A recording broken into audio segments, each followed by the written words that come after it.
Bonjour, aujourd'hui nous recevons Thierry Telade. Bonjour. Voilà, alors Thierry, 62 ans, Christophe. 3 enfants, Oui. Yes. c'est ça, pour vous présenter. Bon, Quatre petits-enfants. 4 petits-enfants, donc pour vous présenter quelques mots. Hein. Si vous n'êtes pas d'accord, vous avez le droit de m'arrêter. Hein. Très bien. Difficile à suivre, hors norme, écolo, agitateur, militant écologiste, démultiplié, contestataire, anarchiste libertaire, Non. disruptif. Oui. Voilà. Pas anarchiste libertaire. Bon, on a du mal à vous suivre parce que écolo PS Nouvelle Donne et dernièrement, il vient de réorganiser la primaire écolo, dont il est sorti vainqueur. Il sait organiser des élections pour lui.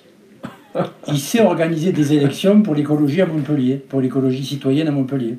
C'est quoi votre métier? Mon métier, c'était DRH.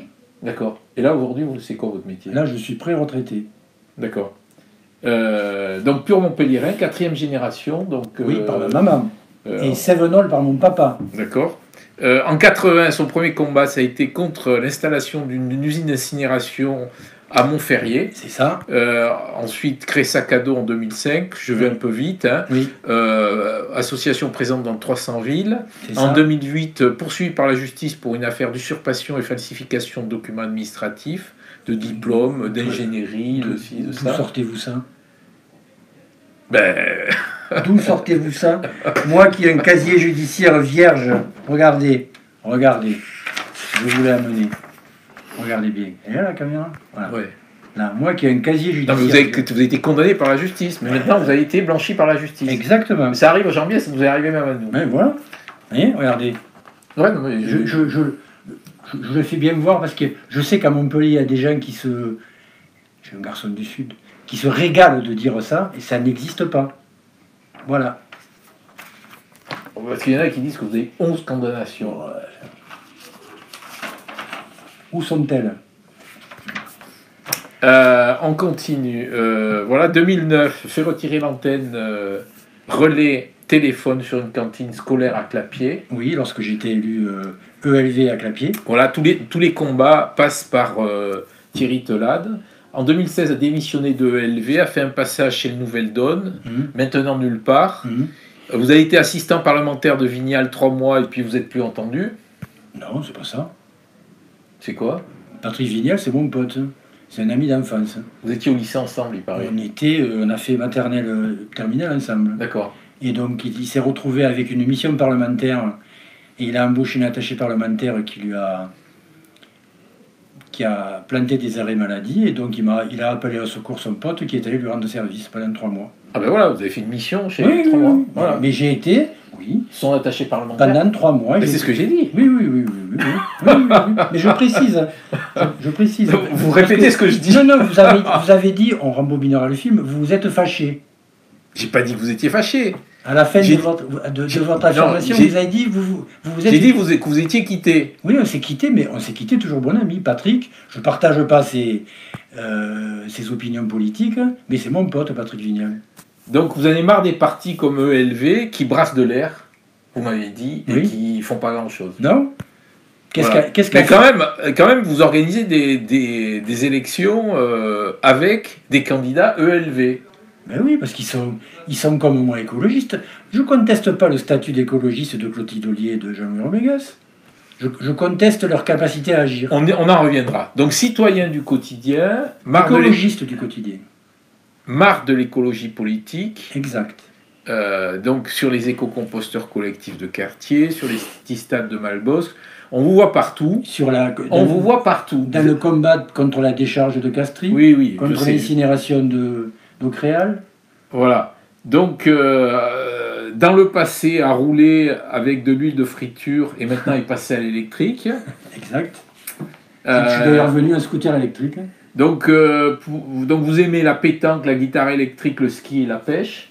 Vous en savez des choses. Et qualité, donc on dit que vous êtes un bosseur, que vous connaissez bien vos dossiers, tenace, et défaut, entier, trop d'exigences. Voilà. Exact. Donc on va commencer avec le 862 de la Glorieuse, le prochain numéro. Donc nous titrons Feu vert pour Clotilde Ollier, point d'interrogation. Si vous le permettez. malgré votre référendum, votre nouveau...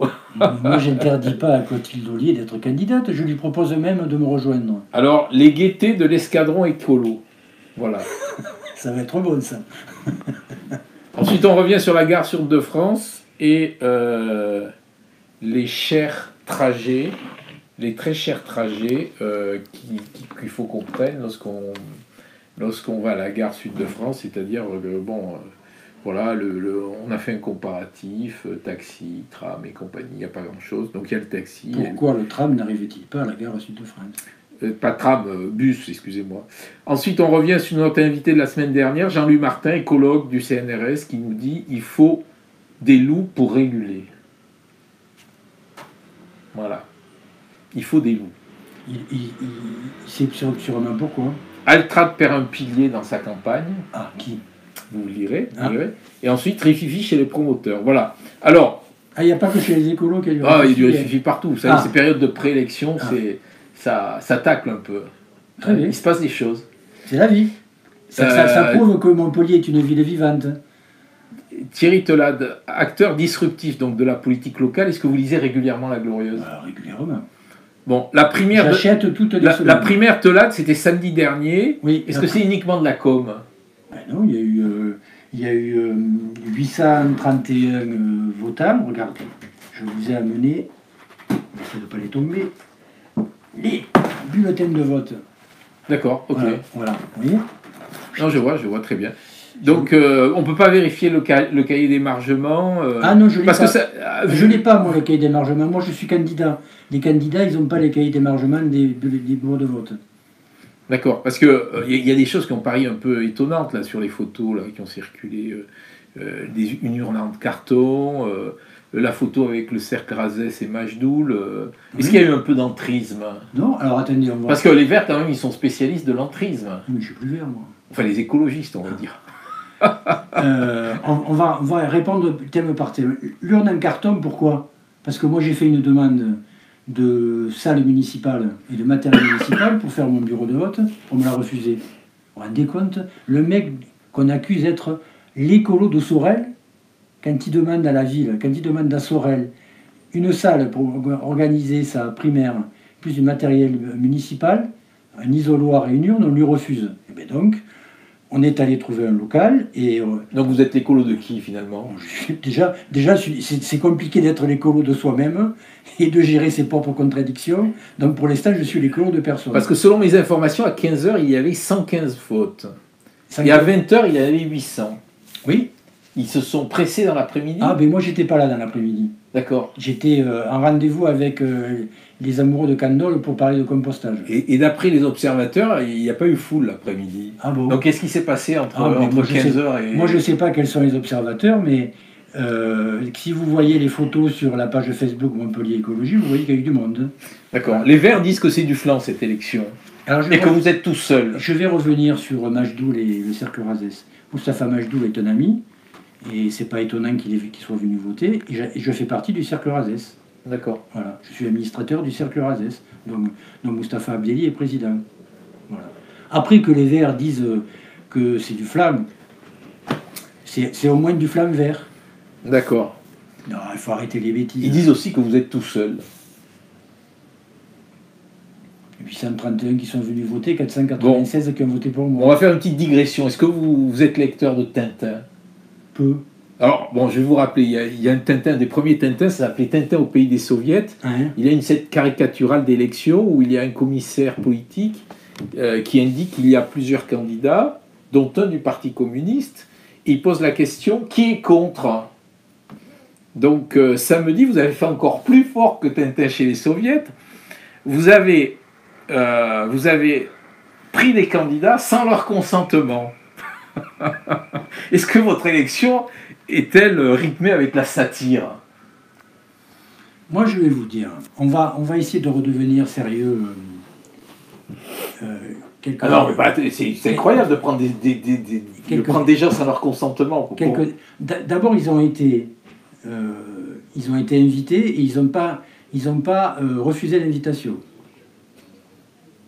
Je les mets au défi de me démontrer où est-ce qu'ils nous ont écrit, où est-ce qu'ils ont déclaré dans la presse qu'ils ne voulaient pas être candidats. Après, je vous l'ai dit tout à l'heure, moi, je nie pas la qualité d'écologiste de Clotilde Ollier et de Jean-Louis Mégas. Donc c'était une primaire écologiste. Il est normal que les écologistes mis en avant par ELV participent à cette primaire. Et après, vous comparez ce qu'on a fait samedi à l'ère soviétique. Non, mais c'est pas très respectueux des 831 personnes qui sont venues voter. C'est pas très respectueux de la démocratie. C'est sans leur consentement que vous les avez pris dans votre... Ils ne sont pas déplacés, ils ne sont pas venus, ils n'ont pas voté, donc ça voulait dire qu'ils n'étaient pas intéressés. Qu'est-ce qui vous dit qu'il y a des jeunes de LV qui ne sont pas venus voter? Non mais eux, sans leur consentement. Mais alors où est le problème? On ne peut pas prendre des gens sur une liste, on peut faire une liste sans leur consentement. On est à la glorieuse et que vous êtes conformiste. Non, justement, je dis que cette élection est rythmée avec la satire. Non, vous êtes conformiste. Hein. On essaie de mettre les jeunes devant leurs responsabilités face à l'enjeu électoral et vous m'opposez du conformisme. C'est étonnant de la glorieuse. Passons à la... Pourquoi c'est étonnant de la glorieuse. Je suis très déçu. Moi qui suis un fidèle lecteur de la glorieuse, qui est mort de rire régulièrement toutes les semaines grâce à vous, je suis très déçu que vous soyez tant conformiste. Soyons anticonformistes. Pourquoi n'avez-vous pas inscrit Philippe Sorel à votre primaire, lui qui se déclare divers gauche, écologiste et citoyen? Parce que Philippe Sorel, il ne se déclare pas écologiste, il se dit... Si, divers gauche, écologiste et citoyen. Philippe Sorel... Vous auriez pu le mettre. Philippe Sorel, il se dit socialiste, tendance Jaurès. Vous n'avez pas vos classiques, là? Alors là, j'aurais mieux fait de ne pas venir, hein. Je suis très déçu. Bon. Philippe Sorel, il ne se déclare pas écologiste, il se déclare socialiste, tendance, citoyen. Il se déclare... Arrêtez de me faire défendre Philippe Sorel. Philippe Sorel, publiquement, il se déclare socialiste, tendance Jaurès. Il ne se déclare pas écologiste, socialiste, tendance Jaurès. Bon, revenons au résultat de cette élection. Quel conformisme. Aux dernières législatives, que je suis déçu, alors. Aux dernières législatives, vous avez fait 187 fois sur la 8e circonscription. Vous en annoncez 496. Comment expliquez-vous cette progression fulgurante en 2 ans? Quel conformisme, il faut de plus. Vous comparez une élection législative avec un mec qui est candidat, qui n'a pas fait campagne, qui a été candidat parce qu'il fallait 51 candidats à son parti pour qu'il y ait le financement public. Je n'ai pas fait campagne. Hein. Moi, vous savez ce que j'ai fait, moi, législative? J'ai fait campagne contre Mme Jeannin pour pas qu'elle soit élue. Je n'ai pas fait campagne de la 8e circonscription. J'ai dû distribuer une fois des tracts. Donc vous êtes présenté sur la 8e, quand même. Oui. Et vous avez fait campagne sur la... Je répète. Oui, non, mais j'ai entendu. Je répète. Je me suis présenté parce que j'appartenais à l'époque à Nouvelle Donne et que pour accéder au financement public, il faut 51 candidats. Voilà. D'accord. Et j'ai pas fait campagne sur la 8e.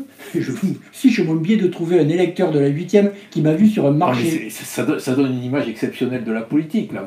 Vous faites campagne sur une autre circonscription parce que vous voulez faire battre Jeannin. Parce que c'était l'intérêt de Montpellier. Et par contre, vous êtes présenté sur une autre circonscription. Vous n'avez pas fait campagne. Oui.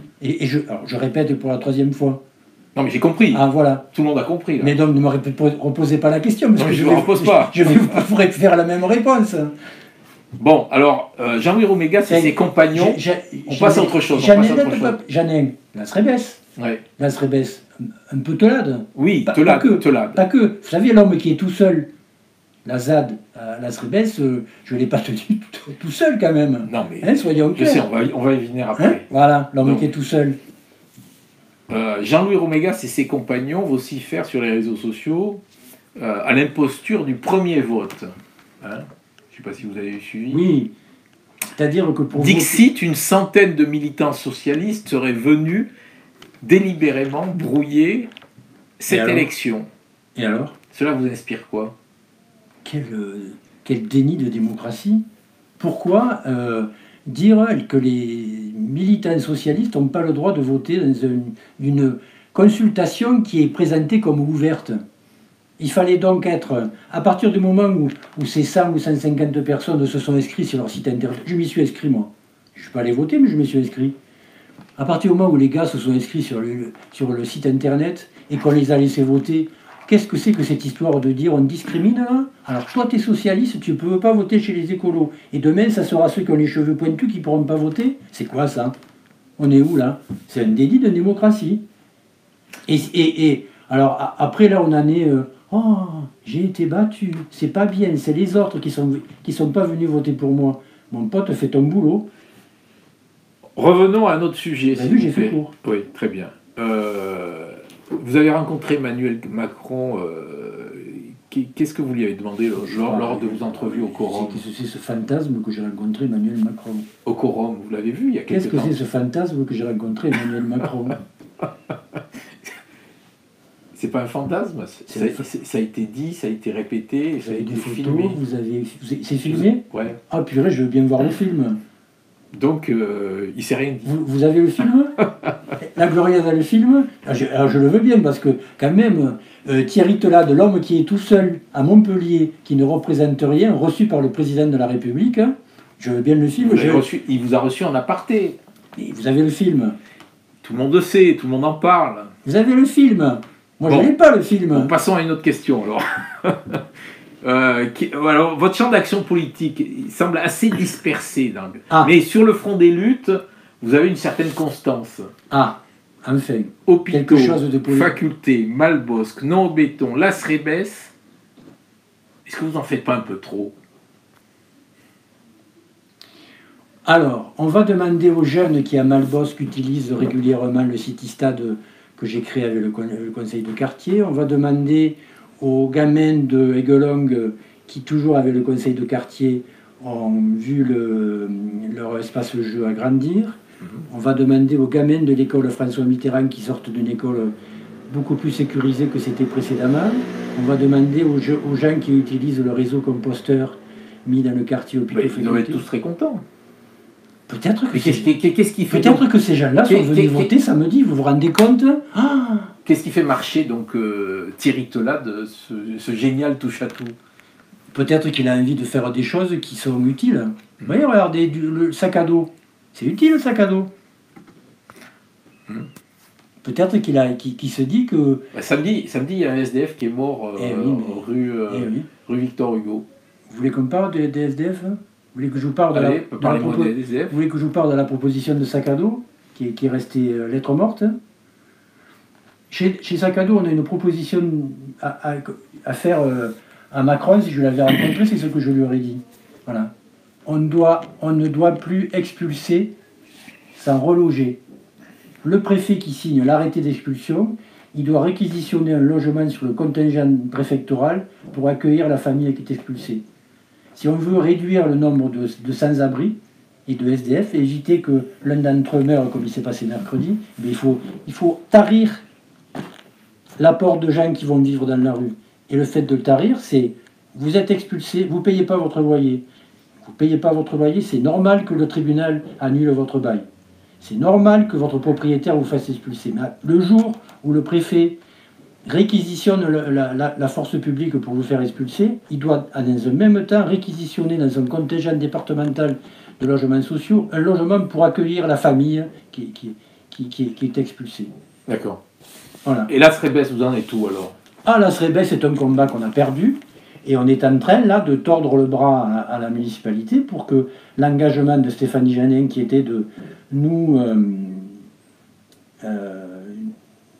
permettre d'aménager les fameux 7000 m² restants par rapport à la construction initiée par Michael Delafosse soit aménagé. Donc on est en train de travailler avec l'association Les Enfants de la Colline, on travaille avec la ville pour que cet engagement soit tenu. Et pourquoi vous n'avez pas attaqué en diffamation Philippe Sorel et Stéphanie Janin dans les propos concernant?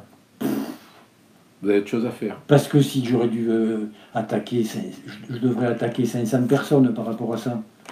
Je devrais vous exiger que vous retiriez votre article qui fait référence à ça. Est-ce que vous souhaitez... C'est pas de la bonne démocratie, ça. Moi, je suis pour que la presse s'exprime librement, même quand elle dit des bêtises. Vous m'avez refusé un jour un droit de réponse. Moi? Oui. Non, j'ai jamais refusé. Vous avez écrit dans un numéro de La Glorieuse. J'ai jamais refusé le droit de réponse. Vous plaisantez, quoi. Je vais vous retrouver la lettre recommandée. On l'a pas reçu. Ah oui, si je vous sors l'accusé de réception. Ça m'étonnerait. Ah ouais? Est-ce que vous souhaitez... Faut pas jouer comme ça. Est-ce que vous allez perdre. On n'a jamais refusé un droit de réponse. C'est la loi, le droit de réponse. Ouais. Et vous ne l'avez pas fait. Ben, dans ce cas-là, on ne l'a pas reçu. Ou alors, je ne sais pas ce qui s'est passé. Bon. C'est très étonnant. Est-ce que vous souhaitez être sur une liste en mars 2020? Ah, moi, c'est intéressant cette question. Moi, je souhaite que nous fassions maintenant la convergence des forces écologiques de Montpellier. Et je donne rendez-vous. J'ai donné rendez-vous par mail. J'ai déjà fait un mail. Et je donne rendez-vous à Clotilde Ollier, Manu Reynaud, Jean-Louis Remégas, jeudi 21 à 18h30 sur leur terre du Dôme pour que nous parlions entre nous. Je ne serai pas le diviseur de l'écologie. Donc, les gars et la fille, venez jeudi, on va causer. D'accord. Et vous pensez qu'ils viendront? Ça, c'est leur responsabilité, c'est pas la mienne. Venez, on va causer ensemble, amicalement. Pour défraîchir un petit peu le prochain numéro, je me suis permis de les appeler. Oui. Et ils m'ont dit qu'ils ne viendraient pas. Eh bien, c'est leur responsabilité, c'est pas la mienne. Donc ils ont bien reçu l'invitation. Ils ont reçu l'invitation. Vous confirmez que je les ai invités. Voilà. Merci beaucoup. J'ai reçu moi aussi l'invitation.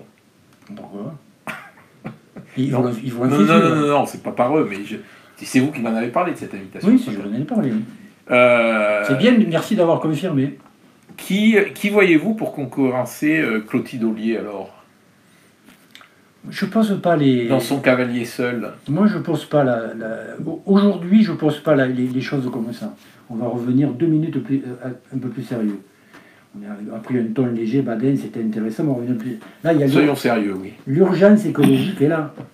Il y a le feu quand même. Donc, la maison brûle. Ouais, Chirac, il a dit la maison brûle, il a tourné le regard. Hein. Il n'a pas appelé les pompiers, Chirac. Hein. Donc, la maison brûle, il faut arrêter nos chamailleries là, de dire oh j'ai été battu, c'est pas bien, et oh c'est une femme qui vient de mur là, c'est pas bien qu'elle soit la candidate. Il faut qu'on parle entre tous là, tous les écolos de Montpellier, et qu'on se rassemble. Il y a le feu, parlons-nous. D'accord. Donc vous allez vous parler, vous allez tout faire pour ce Ah, moi je vais tout faire. Et s'ils viennent pas... Mais admettons qu'ils ne se parlent pas, là. Et s'ils viennent pas... se parlent pas, qu'est-ce qui va se passer? Eh bien, s'ils viennent pas, moi je ferai un mot à Yannick Jadot, pour lequel j'ai appelé à voter aux élections européennes, et je demanderai que Yannick Jadot agisse dans l'intérêt de l'écologie à Montpellier pour que nous nous parlions. Donc vous pourriez tout à fait vous entendre avec le trinôme Ollier... Reynaud, moi je le souhaite. Je le souhaite. Vous cherchez à vous entendre. Je le souhaite. Vous cherchez à apaiser la situation. Exactement. Voilà. Vous avez bien résumé ma volonté. Quelle est la première mesure à prendre pour réduire la misère dans la rue? Je vous ai parlé de la mesure à prendre pour réduire le nombre de personnes dans la rue. Oui. Je pense que c'est la première mesure à prendre. D'accord. La première. La seconde alors? La seconde, elle a été en partie prise. Dans l'Hérault, on a augmenté considérablement les places d'hébergement d'urgence. C'est une bonne chose. Maintenant, il faut augmenter le nombre d'appartements relais. Vous savez, quand on a vécu 10-20 ans dans la rue, c'est compliqué de revenir parmi nous. Il y a des mécanismes qu'on n'a plus. Moi, je l'ai vécu. Le SDF, grâce à qui on a créé Sac à dos, quand j'étais élu à Clapier, on lui a fait avoir un appartement social dans Clapier. C'était une bêtise. C'est-à-dire qu'on l'a sorti de son cabanon, là, où on était nombreux à l'accompagner, on l'a mis dans un appartement. Patrick, il était complètement décalé et il a été incapable de revenir parmi nous. Donc il faut maintenant, on a créé des places, il faut arrêter que les gens se retrouvent dans la rue quand ils sont expulsés, il faut utiliser les places d'hébergement d'urgence et il faut faire des places d'hébergement relais pour que ces gens reviennent parmi nous. Est-ce que les écologistes doivent faire des alliances au niveau municipal dans un deuxième temps? Les écologistes, déjà, ils doivent s'allier entre eux. Non, mais je parle du deuxième temps. Admettons que le premier temps soit... Après, si on s'allie et qu'on travaille bien, on peut être une force qui arrive en tête au premier tour. Et après, tous celles et ceux qui voudront se rallier à notre liste seront les bienvenus, hormis les extrêmes. Et l'écologie, pour moi, elle est transpartisane. En dehors des extrêmes, elle est transpartisane. C'est fini le temps où elle était portée par un parti politique. Quelle est votre opinion sur la Serm? Un outil de financement du développement de Montpellier créé par Georges Frêche. Non, mais comme vous faisiez partie de Non au béton, et que la Serme était le bras armé quand même de la bétonisation à Montpellier... Je suis fondateur de Non au béton. Vous êtes pour sa suppression? Moi, je trouve que la proposition d'Alex Larue, là, de faire un établissement public foncier local, n'est pas inintéressante. Et que pensez-vous de l'état de nos universités qui crient famine? C'est un scandale. Quand une société n'est plus en capacité de financer les universités, la justice, la police et la santé, c'est une catastrophe. Vous êtes pour la gratuité des transports? Alors, moi, je suis allé aux 2 colloques internationaux là, à Dunkerque et à Châteauroux. J'ai participé. Et ça m'a beaucoup fait évoluer. J'étais, comme tous les écologistes, favorable à la gratuité. Et puis, c'est compliqué parce que quand on regarde de près les expériences, et j'ai participé au groupe de travail là, à Châteauroux, qui regardait l'aspect financier et les 1 an d'après, ce sont des petites communes, il n'y a pas de tram, c'est des bus. Donc moi, je préférerais, dans un premier temps, qu'on redonne l'égalité à toutes les communes de la métropole quant au transport. Savez-vous qu'à Beaulieu, le bus à la demande s'arrête à Sussargues, le bus à la demande s'arrête à 16h30. Comment vous faites là quand vous bossez jusqu'à 20h et que vous voulez rentrer en transport en commun à Sussargues? Vous faites comment? Comment vous faites quand vous voulez utiliser le théâtre à Montpellier, que vous habitez Beaulieu et qu'il n'y a pas de transport en commun? On fait comment? Aujourd'hui, il y a quand même des solutions avec le partage. Le partage, c'est sur des trajets pour aller bosser.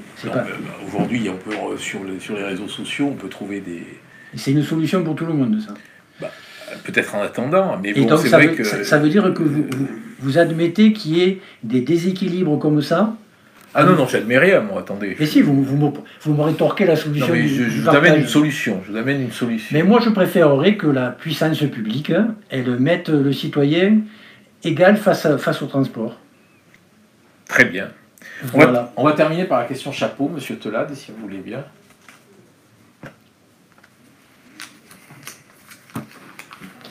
Alors, comment expliquez-vous votre réputation sulfureuse? Je la dois à mes adversaires. Mais encore.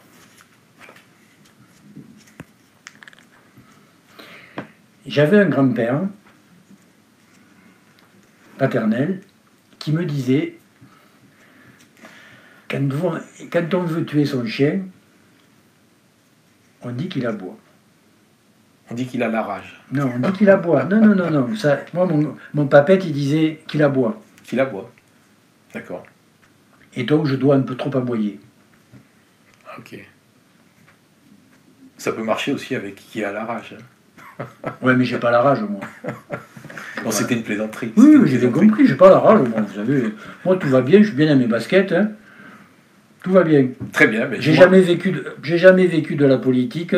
J'ai eu un seul emploi politique, c'est pour rendre service à mon pote Patrick Vignal dans ma vie. Donc tout va bien. Moi, je ne suis pas un alimentaire de la politique. J'ai été élu une fois à Clapiers sur une liste autonome ELV. On a fait 21%. J'ai été une fois candidat au cantonal, une vraie campagne électorale, pas le truc aux législatives dont on parlait tout à l'heure. Hein. J'ai été un des 3 seuls candidats en 2008 qui a pu se maintenir au 2e tour avec mon ami Jean-Louis Rumégas et le créateur d'Améthyste, Michel Antéric. Ah oui. Mais si en 40 ans politique, vous avez été élu que si peu de temps, c'est que apparemment vous n'avez pas mis en place la bonne stratégie, parce qu'il y en a qui en ont plus profité que vous. Ah, ça, j'aime bien l'expression, il y en a qui n'ont plus profité que moi. Ou peut-être que j'ai mis en avant mes idées, mes opinions, mes projets avant ma carrière politique. Peut-être. Hein. Et ça explique peut-être... Peut-être le côté sulfureux aussi. Hein. Ça explique... Oh, écoutez, quand on fait 21% à Clapiers, à ce jour, c'est le meilleur sport écolo qui ait jamais été fait à Clapiers. Quand on fait 20 et quelques % sur l'ancien 2e canton, et que c'est le meilleur score qui a jamais été fait sur l'ancien 2e canton, J'en connais beaucoup, c'est ainsi qu'ils voudraient bien être aussi sulfureux que ça. Très bien, on vous souhaite bonne chance pour la suite. Adieu va et vive l'union de la convergence des écologistes. Merci. C'est moi.